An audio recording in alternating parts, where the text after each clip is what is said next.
एक बार की बात है। भगवान के एक सच्चे भक्त थे। वो बहुत गरीब थे, लेकिन भगवान में उनका विश्वास बहुत मजबूत था। वो हर दिन मंदिर जाते थे और भगवान की पूजा करते थे। एक दिन वो मंदिर से घर जा रहे थे कि रास्ते में कुछ डाकू मिल गए। भक्त के पास कुछ सामान और भगवान की कीमती मूर्ति थी। डाकुओं ने भक्त से उनसे सारा सामान मांगा।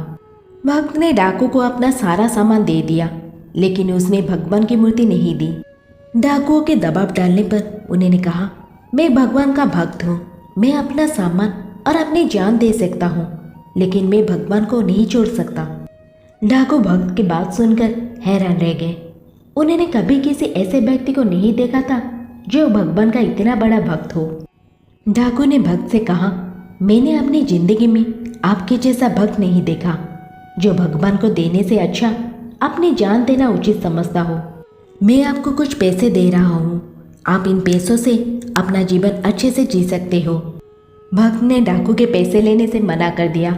उसने कहा, मुझे पैसों की जरूरत नहीं है, मुझे भगवान पर भरोसा है, वो मुझे सब कुछ देगा। डाकू भक्त की बात सुनकर और भी हैरान रह गया।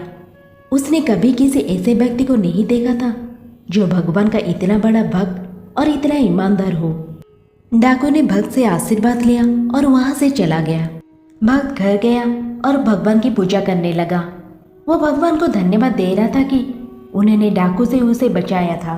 भक्त को पता था कि भगवान कभी भी उसका साथ नहीं छोड़ेंगे। भक्त भगवान की कृपा और अपनी मेहनत से एक दिन बड़ा आदमी बन गया। सच्चे भक्त की कहानी से हमें शिक्षा मिलती है कि हमें हमेशा भगवान पर भरोसा रखना चाहिए। चाहे कितनी भी मुश्किल आ जाए, हमें कभी भी भगवान पर भरोसा नहीं छोड़ना चाहिए।